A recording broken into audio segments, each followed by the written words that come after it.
Živijo in dobrodošli v nov Hotberry chat. Danes bomo klepetali o tem, kako je, če greš peš z ruzakom, z vsem, kar rabiš, hoditi. Ponavadi vedno na začetku povem, kva pijem. Danes pijem turški čaj, pripeljan iz Turčije.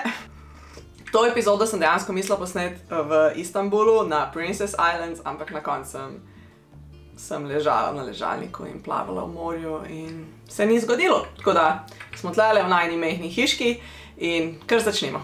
Na Instagramu, na TikToku in na zadnjih dveh YouTube videih ste mi postavili vprašanja, vse, kar vas je zanimalo, tako da bom odgovarjala na ta, vsem pa mičkeno pred zgodbe. In sicer jaz sem prvič šla hoditi z bratrancem, tu že ful časa nazaj, ne vem, 8 let, mogoče še več, 10 let nazaj, sva šla peš do Lendave, nisva cel čas hodila, ampak takrat sem že videla, da je več ta način dogodivščine ful zanimiv, ker rabiš ful malo stvari, vse nosiš na hrbtu, tako je preprosto in ja, full nice. Potem sem umešla na dva trekkinga v Gvatemali. Eden je bil trodnevni, eden je bil pa dvodnevni in takrat mi je bilo tudi čist pač noro. Tudi smo vse nosili na hrbtih, spali smo v kakšnih kolibah ali pa čist nekih impro prenočiščih. Tudi o tem so vlogi izpred 3 let, si jih lahko vse pogledate in počekirate. Potem sem pa 2 leti nazaj imela eno čudovito dogodivščino s piknikom in sicer šla sva peš do Ajdovščine. 120 km sva mislila prehoditi v 4 dnevih, kar nama ni čisto uspelo. En del sva štopala, mislim, da 105 km sva prehodila in ostalo sva štopala. Vseeno je bila zanimiva dogodivščina. Takrat sem se tudi veliko naučila, ker sem mislila, sej bo. Ful velik del poti sem prehodila v barefoot obutvi in podobno. In ja, tudi o tem imate 2 vloga na tem kanalu. Zdaj pa, če prevrtimo na to poletje, jaz sem tudi to poletje želela izkusiti spet ta občutek svobode in dogodivščine v naravi in tako naprej. Tako da prva se je zgodila z Evo pa z Nejcem. Namreč Eva mi je povedala, da ko je prvič videla moj vlog o pač peš do Ajdovščine, da je bila ful navdušena in si je tudi sama želela sprobati kaj tazga, tako da smo se potem zmenili, da gremo kar skupaj do Kolpe. To je bil 2-dnevni podvig, ful smo se imeli lušno, ful fajn in ja, tudi to si lahko pogledate na tem YouTube kanalu. Kakšne 10 dni potem, ko smo šli hoditi do Kolpe, sem šla pa hoditi z Fjallraven podjetjem. No, ne glih s podjetjem, ampak oni organizirajo različne dogodke po Evropi, kjer se lahko prijaveš in greš potem hoditi. Ta specifično je Wandertura Hungary in sicer dogajalo se je v hribovju Meček. Šlo je za 4-dnevno turo, pač ful smo se imeli dober, glih prav je bilo naporno, glih prav vzpono in tako naprej. In to si pa lahko pogledate v ta zadnjem vlogu. Torej, v bistvu to, kar bom danes odgovarjala, je na podlagi vseh mojih izkušenj do zdaj, kako je, ko greš peš hoditi. Poznam seveda ljudi, ki imajo veliko več izkušenj in so šli na ful daljše ture in podobno, ampak vseeno lahko mogoče vas inspiriram, da boste tudi vi kdaj šli na kakšno podobno dogodivščino, ker je res nekaj posebnega. Pa kar začnimo. Kateri app uporabljaš za iskanje pohodniških poti? Za iskanje pohodniških poti, torej, sprobala sem že kar nekaj, Mapi.cz, Komoot, Gaia app, pa mislim, da sem Stravo tudi imela zloadano nekaj časa. V glavnem, long story short, Google Maps ni priporočljiv, ko si planirate take poti. Namreč na Google Mapsu ne boste imeli not gozdnih poti, ne boste imeli teh peš poti in zato uporabljate raje kakšen drug app. Ko smo šli letos hoditi do Kolpe, je Nejc zloadal Komoot in sem si ga pol tudi jaz in je v bistvu zelo dober, tako da Komoot je brezplačen, priporočam. Tako da tu malo potestirajte, kaj vam bo pasalo, ko boste planirali pot. Seveda je pa zelo priporočljivo, da preden greste na pot, si zloadate zemljevid, ker s tem boste prehranili potem si baterijo na telefonu in podobno in boste lahko tudi offline v bistvu navigirali poti. Nekdo je še vprašal, če lahko napišem, kateri je dober app za avtodomarje. Absolutno v Evropi Park4Night. Park4Night je do neke mere brezplačen. Ko smo imeli v živelo kombiju, sva tudi dala, ne vem, nekaj čisto poceni, 15 € na leto ali nekaj tazga, dobiš še malo boljši vpogled v točke. Gre za app, ki ga sooblikujejo uporabniki, tudi vi. Torej, za vsako točko lahko napišete review, lahko napišete, ali ste imeli kakšen problem, ali je bilo super, ali je raven teren, ali je lahek dostop, ali ni lahek dostop in tako naprej, tako da Park4Night, absolutno. V zvezi z orientacijo je bilo še vprašanje, kako ste se orientirali, po čem ste hodili. To se po mojem predvsem nanaša na to Fjallraven Wanderturo. Organizatorji so nam že kakšen teden preden se je ta trek začel, so nam poslali file, jaz zdaj ne vem, GPX ali kaj je pač nek file, ki ga potem lahko si importaš v app, pač katerikoli app, ki ima zemljevid in se ti potem natančno uriše pot, tako da to je bila opcija. Hkrati je bila pa tudi na Wandertouri pot zelo dobro označena s takimi rdečimi trakci, če ste videli v mojem vlogu, tako da si vedel, ti trakci niso bili kar povsod, ampak so bili tam, kjer je bil razcep in si pol vedel, možeš zaviti levo ali desno. Bucket list poti v Sloveniji. Nimam tako specifičnega bucket lista, po mojem sem do zdaj tudi prevečkrat šla na neke poti, ki niso tako, ne vem, Jakobova pot ali pa kva imamo še Adria Trail, ne vem. Sploh ne poznam tukaj imen, meni je vedno bilo fajn hoditi z nekim ciljem. Recimo, ko sem šla v Ajdovščino, sem šla do prijateljice Staše. Jaz bom zdaj do nje prišla in grem hoditi, ne vem, to mi je ful fino. Je pa res, da pol take poti znajo biti včasih zelo dolgočasne. Ko smo mi hodili do Kolpe, pač 2 dni hoje, tu je bilo pač nič kaj ful zanimivega, ne, pač prvi dan skozi po gozdu, ena oštarija, ne, če ste videli Lenko smo srečali na poti, pa drugi dan malo čez naselje, pa spet po hosti. Ni tako, niti trgovin bilo vmes, nič, ne, ampak meni je na nek način to všeč, tako da ponavadi sem tako zberala, no, da je bil nek fun goal, kamor prideš. Bi pa vsem si želela ful izkusiti kakšno bolj visoko gorje, da delaš mogoče manj kilometrov na dan, pa več vzpona. Želela bi si ful izkusiti, to nisem še nikoli, da nimaš šotora s sabo, ampak da spiš v kočah. Tu pač, ja, to si ful želim. Pa mogoče, da je cilj nekje ful dlje, recimo, da bi rekla, zdaj pa hočem do Dunaja prideti peš, recimo, in da je pol tu trekking, ki ni samo par dni. Zdaj v bistvu najdlje, kar sem hodila, je bilo 4 dni. Želela bi si še testirati, kako je, če si dlje časa na poti, ker mislim, da gre pol za čisto neko drugo prilagoditev, drug mindset. Tle se mi zdi, tudi če se ti vmes kaj zamer, veš, da boš kmalu doma, tam moraš pa bolj biti tako, motivacija mora biti, bolj moraš biti pripravljen in tako naprej. Koliko pijače in hrane za na pot? To je ful dobro vprašanje. Recimo, ko sem šla peš v Ajdovščino, sem se čisto zakalkulirala, ker sem mislila, da bo več trgovin na poti in jih ni bilo in pa sem bila recimo prvi dan ful lačna. Dejansko sem bila lačna pač. Kar je zelo slabo, ko veliko hodiš z veliko težo na rami, pač ne biti lačen, ker se ti bo, telo se ti ne more dobro spočiti in nič. Zdaj, glede hrane je zelo odvisno od ful stvari, bi jaz rekla. Fajn je ne nositi preveliko težo, fajn si je vnaprej pogledati, kje boste lahko kupili hrano, pa šli v kakšno, ne vem, krčmo, whatever, jest. Je pa vedno fajn imeti kakšne čokoladice, suho sadje, pa jaz v bistvu nisem tukaj na sladko, ko hodim, jaz rabim ful slano, tako da so fajn pa kakšni ti suhi prigrizki ali pa krekerji ali pa kaj tazga, da imaš vmes za poštukati. Poti so si zelo različne, ne, jaz tudi, ko sem gledala v Ameriki, imajo te, ne vem, kaj že, North Pacific Trail se mi zdi, ki se hod, jaz ne vem, 2 meseca recimo, morajo imeti zelo naštudirano, kaj se je, ker tu po 14 dni ti ne vidiš trgovine. Če pa ti greš po neki poti, kakor sem slišala recimo Camino pot, ne, ta Jakobova pot v Španiji recimo, tam pa ti točno veš, da boš vsak dan lahko jedel normalno, ne boš rabil nekaj razmišljati o tem. Tako da, moj nasvet je sem, da tam, kamor greš hoditi, da pomisliš vnaprej, ali bo hrana dostopna ali ne. Glede pijače imam pa bolj točen podatek in sicer, ko sem šla s piknikom do Ajdovščine, 6 litrov je moglo biti z mano, ampak tu sva res hodila po hosti. Tu je bilo tako, enkrat na dan sva si lahko vodo natočila, tako da je bilo treba za to dobro poskrbeti in je bilo pač 6 litrov sem zjutraj natočila, da sem lahko pol zvečer dofilala. Če imate vmes možnost filanja vode, recimo na Fjallravnu je bilo pa čisto druga zgodba. Jaz sem imela s sabo liter ali 2 vode. In to je to. Vmes sem pa vedela, da bom na checkpointu si lahko natočila, če bo nuja. Veliko je bilo vodnih izverov, kar je bilo top. In pa vedela sem, da na koncu zvečer me bo čakala pitna voda. Kar je tudi ful velika razlika. Tako da to je spet stvar, na kateremu trailu hodite. Sem pa zdaj na Fjallravnu pogruntala, da je res ni tako fajn samo vodo piti. Jaz sem si izkusno od kaj mešala, ali je bil tu magnezij, ali je bil tu izotonik.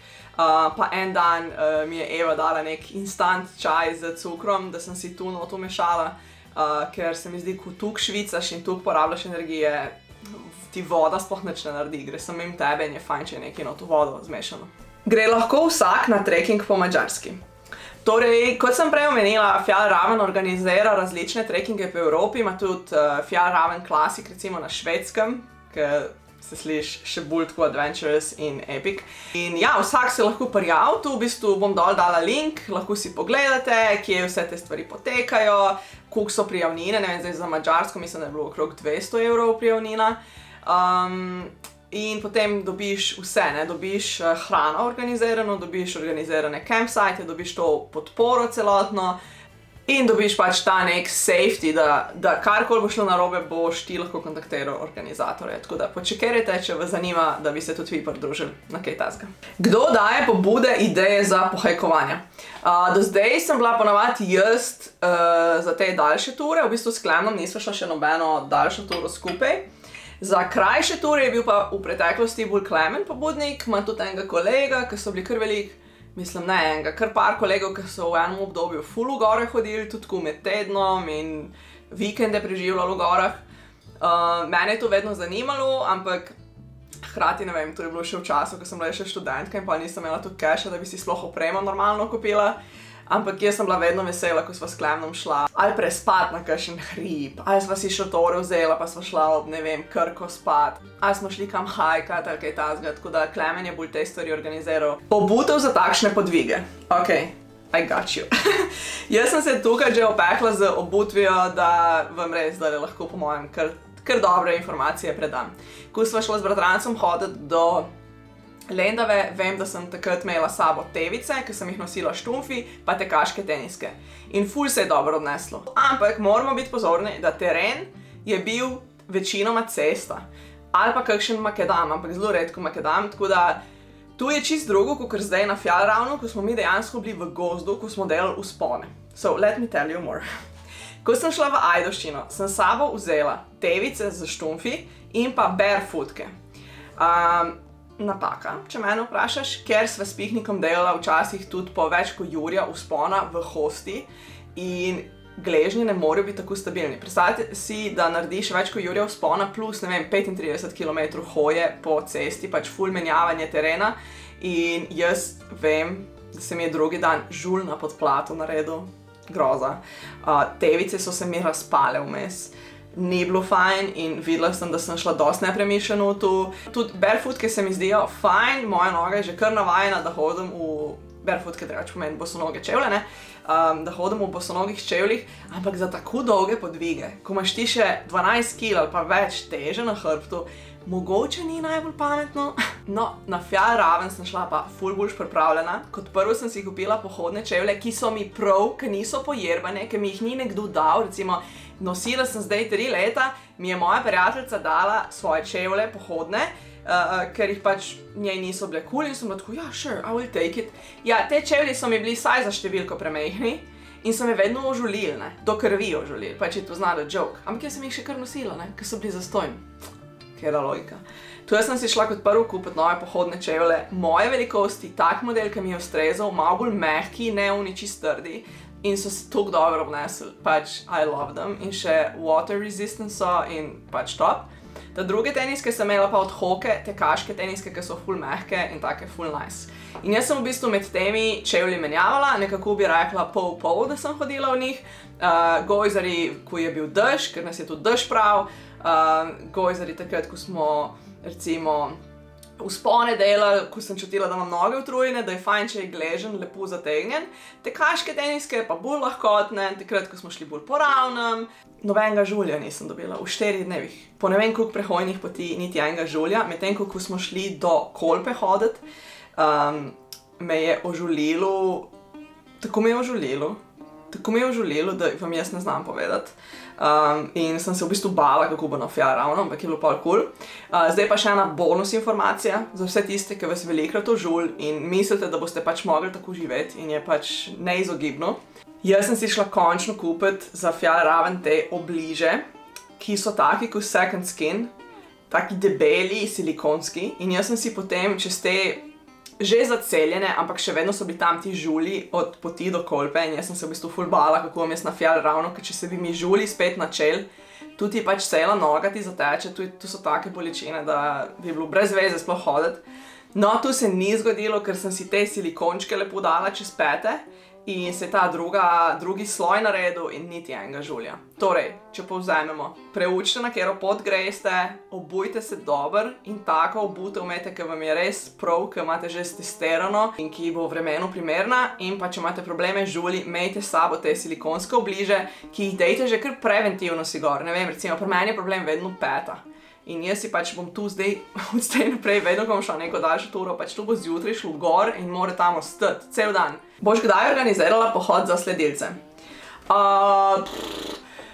Glede na to, koliko imam jaz trenutno, pač ful enih stvari delim z vami, od receptov, do kombi prenove, do tega, kako grem hajkat, do second handa, do ne vem česa, bi rekla, da ne, ker ja, ali pa ja. Ne vem, že tako mi je težko najti 2-krat na leto čas za izmenjevalnico oblačil, ki jo by the way planiram narediti zdaj enkrat jesen, da bi se spet podružili. Nazadnje smo se spomlad družili na Trški gori, blizu Novega mesta, smo si malo izmenjavali oblačila in se družili in jedli in bi ful rada to ponovila. Ampak za pohod pa ne vem, dobra misel, bo nekaj, o čemer bom razmišljala. A ti je fajn hoditi v družbi ali bi na trenutke raje hodila sama, mogoče plusi, minusi obojega? Ful dobro vprašanje, meni je oboje všeč, zato ker ko sem šla sama, recimo s piknikom, mi je bilo ful fajn biti sama s svojimi mislimi, tako misliš si, kva bom pa cel dan razmišljal. V bistvu imaš toliko stvari se ukvarjati od navigacije, kdaj boš jedel, kje bo voda, in pa še tako just being in the nature. In takrat vem, da sem imela še en full slab powerbank s sabo, to meni sem bila na airplane mode cel dan in ko sva s piknikom počivala, jaz sem ležala v travi in gledala nebo in meni je bilo to tako dobro. I loved it, pač nobenih besed, z nobenim sem jaz piknik pa narava in mi je bilo top. Ampak tu ne zminimalizira tega, da ko sem pa v družbi, ko hod z mano nekdo, mi je pa tudi fajn, ker se skozi nekaj zajebavaš, se pogovarjaš, si deliš, kakšne stvari, kaj ti da zamisliti in tako naprej. Tako da jaz bi rekla kombinacija obojega. Od kdaj imaš veselje za hoditi? Bi rekla, ja, tako od študentskih let, ko sem bila pa mlajša, tako otrok ali pa najstnica, sem pa res smo imeli borbe z mojimi starši, da so me spravili v hribe, pa so vedno zbrali ful lušne poti, pa pač fajn smo se imeli na vse, ampak moja mami še zdaj oboja spomin, ko smo šli mi hoditi, jaz sem bila tako, ja, srednja šola, na Črnoprst in kako sem jaz celo pot po tistem melišču, eni so zdajle na morju, eni so zdajle na plaži, mi pa tle gor rinemo, kaj nam je tega treba, pa komu je to sploh lušno? In jaz sem tako, mislim, da je to moj obrambni mehanizem, ki ga zdaj ne uporabljam več toliko, ker so mi te stvari ratale pač bolj prijetne, ampak moj obrambni mehanizem je, da se pritožujem. Zdaj, enim ljudem je pač to smešno in meni je ful fajn, če jim je smešno in me pač pustijo, da jaz svoje oddelam in pol gremo naprej. Bedno mi je, če jih kdo prizadet zaradi tega, zato ker, ko sem bila v Franciji, pa smo šli, se spomnim, za eno skupino ski touring in pač je bil res cevc, pa vzpon, pa pač res je bilo naporno. In sem jaz na polno začela se tam pritoževati in meni je težko, kaj je tega treba, kupili bi smučarsko karto, pa bi šli. Vem, da je bilo eni punci ful tako, oh my god, Klara, si ti v redu? Kaj hočeš, da gremo nazaj? Pa sem tako, ne, pač jaz se malo pritožujem, gremo, akcija. Sploh ni tako, da ne bi zmogla, ampak je bolj ono, pač I just love to complain. Tako da, zdaj sem ful na dolgo to odgovorila. V glavnem, ja, začelo se je nekje na faksu. Ali si že bila na Jakobovi poti? Nisem še bila, ko sva bila s kombijom na Portugalsko, sem nekaj raziskvala, če bi šla ali ne, in je bilo v bistvu tu največji minus. Hotela sem iti hkrati s piknikom, pa hkrati svojo fotografsko opremo. In je bilo skoraj nemogoče. Zakaj? Ker bi jaz nosila tako težo na ramenih, ker vsi ti refuge, kako se sploh reče, te kočice, v katerih se spi, ko greš ti na to romanje, pač 99% teh koč ne sprejema psov. To pomeni, če ne sprejemajo pse, potem bi jaz rabila imeti s sabo šotor, spalko in vso opremo. Tu je ful dodatne teže. Pa vključite v tu še moj dron pa fotkič in si kar naenkrat po mojem si tako easily na 18 kilah in nekako nisem bila pripravljena takrat na to, na tako pot. Zaradi tega, ja, se to takrat ni zgodilo. Je pa iskreno tako, me hkrati vleče, ker se sliši amazing in itak jaz bi šla kar povsod hoditi, ne? Ampak po drugi strani se mi zdi pa tako popularna pot in jaz vem, da so tam gužve in da ti skus hodiš z nekimi ljudmi in da to je pač res cel biznis, da hkrati sem tako, bom šla jaz raj kar nekam hoditi. Peš do Varaždina, ali neki, whatever, pač sem da hodim, ne. Tako da tle imam malo pomisleka. Največja razdalja, ki si jo prehodila, je po mojem tle na Fjallravnu, če smo delali okrog, ne, pa Ajdovščina je bila največ, v 4 dneh 105 kilometrov. V enem dnevu, no, ko sem šla takrat z bratrancem do Lendave, mislim, tu smo, takrat jaz se sploh nisem znala nič organizirati, ker nisem imela sploh te izkušnje, ne.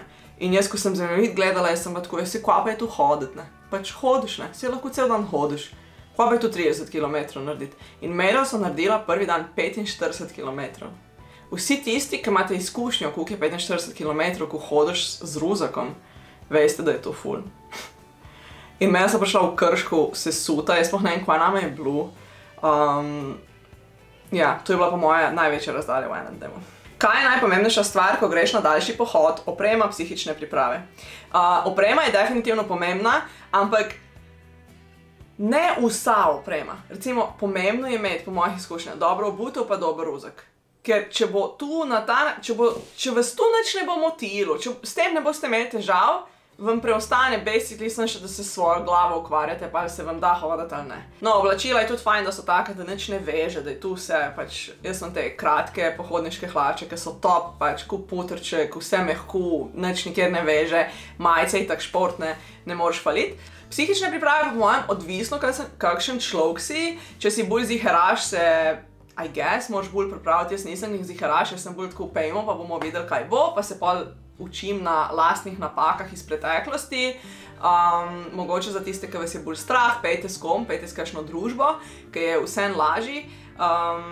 Drugač pa ja, jaz se nisem nikoli neki ful pripravljala, mi je pa no ful pomagalo z ljudmi, ki so že šli na daljše pohode in tu je vedno mi dalo neke informacije, ki jih prej sploh nisem si mislila.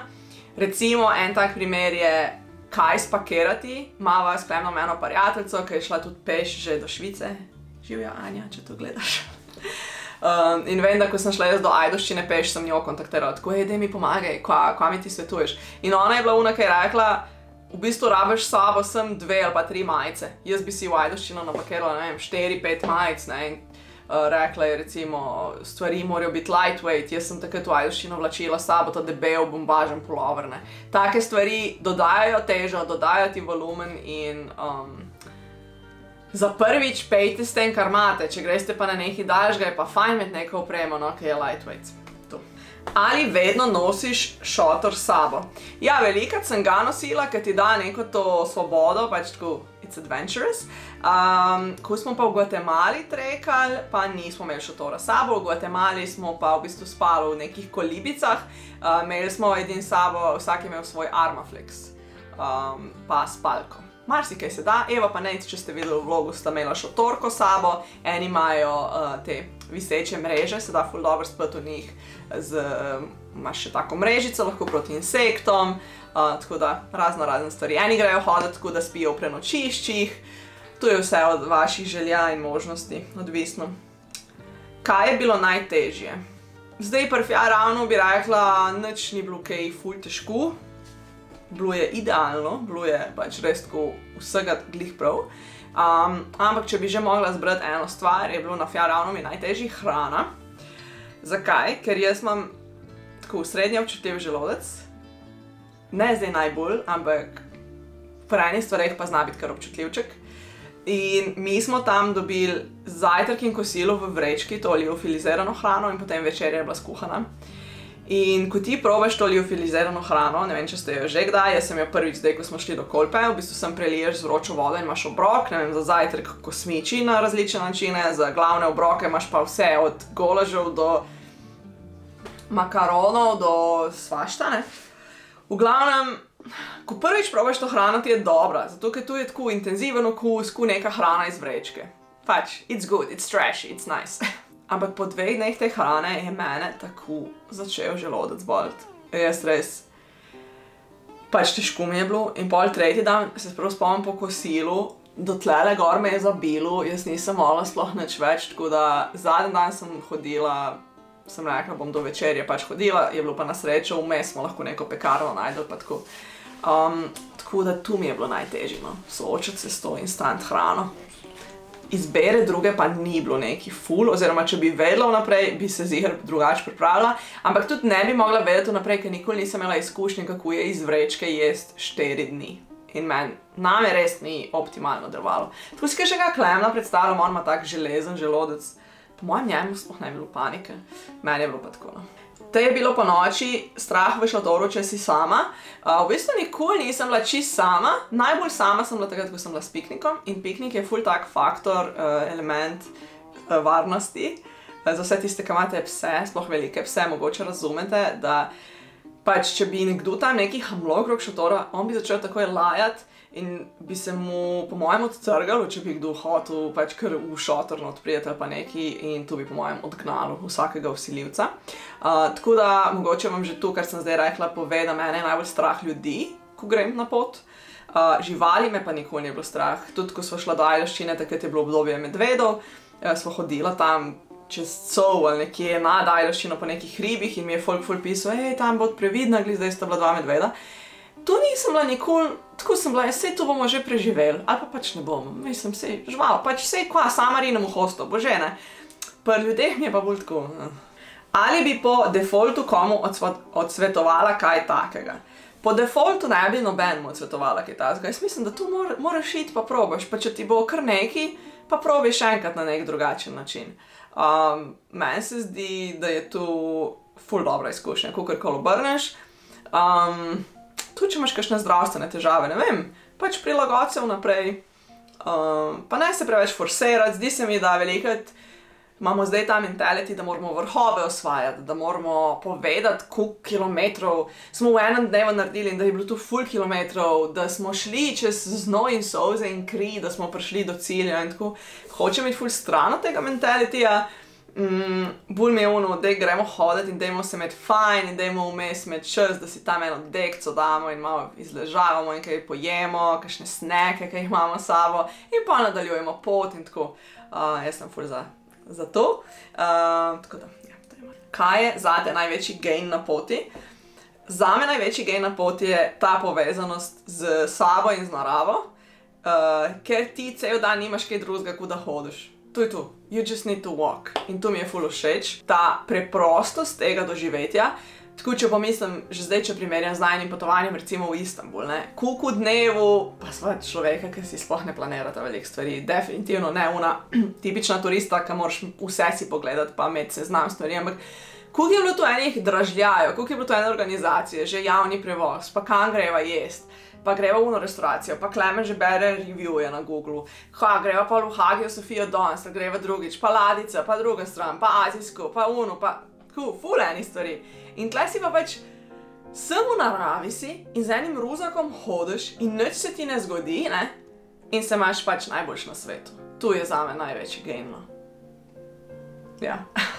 Si morala kdaj predhodno nehati, da bi prav nehala v smislu, jaz ne moram več, pridite me iskati in grem domov, ne. Ampak hkrati sem pa imela, recimo na poti v Ajdovščino, zadnji dan, že drugi dan sva štopala, ker sem napačno pot zbrala tam od Cerknice, na poti od, kaj je tam, Lož do Cerknice, nekaj je taka glavna, hello, taka glavna pot, da jaz ne vem, kaj sem razmišljala, da bom imela tam hodila, tam sem recimo štopala do Cerknice, tako da prvi dan sem malo štopala, pa četrti dan bi morala spet eno ful dolgo razdalje narediti in dejansko sem imela že fizično take bolečine v gležnju, da je bilo tako, na vsake 15 korakov sem se malo vstal dejansko in na eni točki sem prav pomislila, če boš zdaj nadaljevala in hodila prijeti peš do Ajdovščine, kar je bilo še, ne vem, 15 km, tako ful, se lahko resno poškoduješ, ne, boš lej, poškodovala se boš in pa boš, ne vem, 2 leti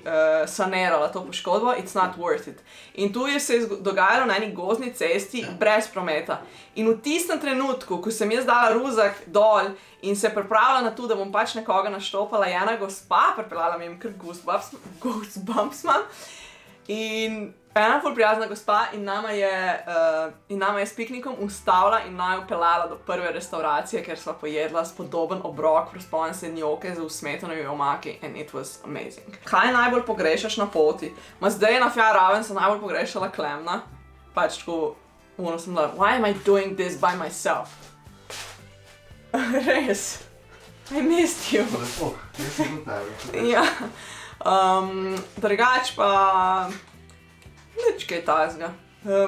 Žemlo, eno dobro žemlo, svežo, mehko z 2 rezinami sera, to najbolj pogosto pogrešam. Koliko priprav si imela in koliko kilometrov na dan narediš? Malo so bila že podobna vprašanja prej. Priprav v bistvu, nič, jaz živim aktivno življenje, tako, ne vem, hodili smo na Pogorevc polet, parkrat, pač s piknikom se sprehajam po gozdu, sem pa kaj naredim kakšen trening, nič posebnih priprav. Vse je pa zalaufalo, ko greš hoditi. Koliko kilometrov na dan, no tu sem pa že povedala, tudi v vlogih imate točno statistiko za vsak trek, ki sem ga zdaj omenjala, koliko kilometrov, kakšen vzpon in podobno. Aha, in imamo še zadnje vprašanje. Misliš, da je takšna pot primerna za aktivnega psa? Jaz sem o tem kar veliko researcha delala, predvsem takrat, ko sem mislila s piknikom iti na Jakobovo pot in tisto bi bilo seveda ful bolj naporno, hodiš skoraj cel mesec, pač več je te intenzitete.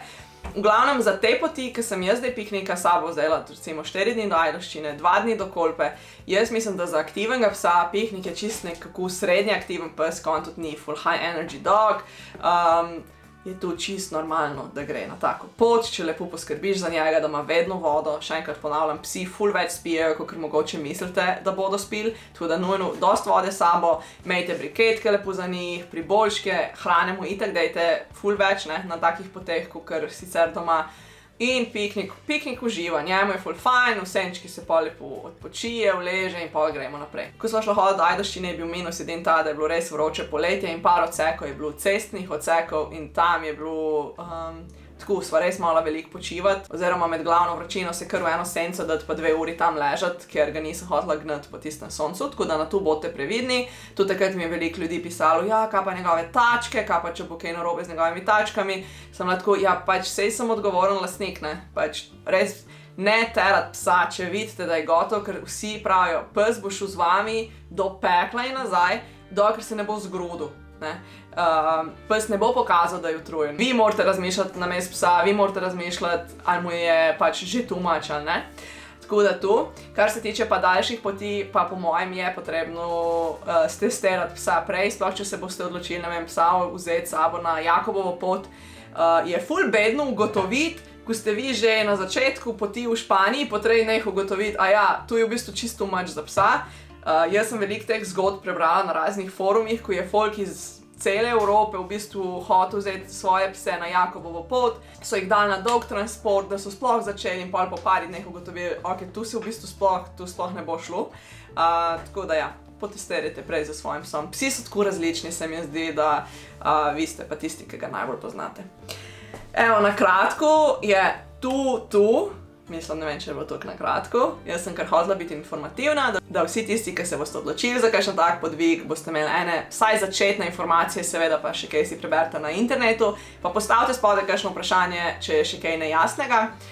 Lepo se imejte in se vidimo v naslednjem vlogu. Imam že mičkeno par idejc, kakšen ta vlog bo, ampak naj bo zaenkrat še presenečenje. Zdaj mi bo pa Klemen wafle naredil, je rekel, iz droži. Lepo se imejte. Čau!